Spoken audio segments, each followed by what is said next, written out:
Herzlich willkommen zu einem neuen Video. Heute zeige ich euch ein super schnelles und einfaches Rezept für einen Apfelkuchen vom Blech. Dafür bereiten wir einen schnellen Rührteig zu.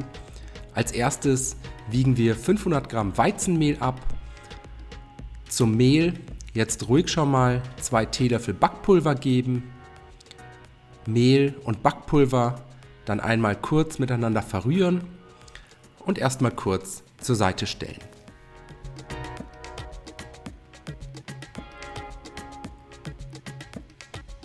Weiter geht's mit den restlichen Zutaten: 5 Eier, 200 Milliliter Milch, ein Päckchen Vanillezucker, 150 Gramm Zucker, 250 Gramm geschmolzene Butter und eine kleine Prise Salz. Alles in eine große Rührschüssel geben und dann mit einem Mixer oder einer Küchenmaschine für 1 bis 2 Minuten gut miteinander verrühren, bis sich alle Zutaten gleichmäßig verteilt haben.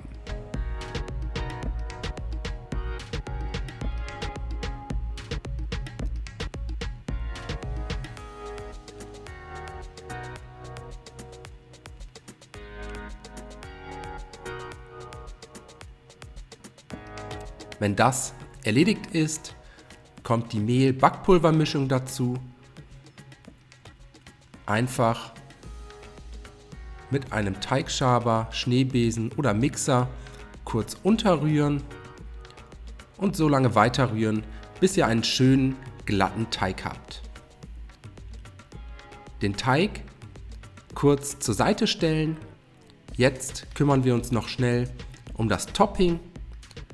Dafür habe ich hier schöne große Äpfel hergenommen, mit einem Messer entkernen und dann in Streifen, Stücke oder Spalten schneiden.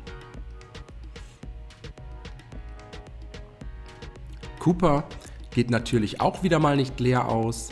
Neben Möhren mag er natürlich auch Äpfel super gerne.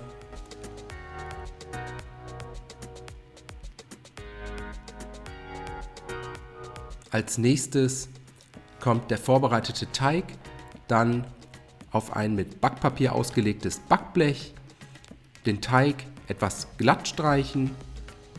Danach kommen die Apfelstücke drauf.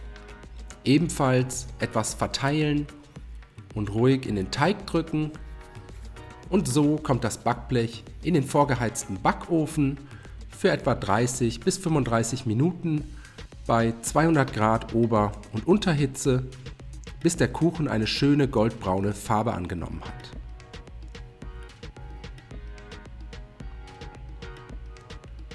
So sieht der fertige Apfelkuchen dann nach dem Backen aus. Schön aufgegangen und goldbraun gebacken. Den Kuchen jetzt erstmal etwas abkühlen lassen und dann in Stücke schneiden und servieren. Zum Servieren könnt ihr den Kuchen mit etwas Puderzucker bestäuben, geschlagene Sahne, Vanillesoße oder auch Vanilleeis würden ebenfalls super dazu passen. Ich hoffe, euch hat das Video gefallen. Viel Spaß beim Nachbacken. Bis zum nächsten Mal.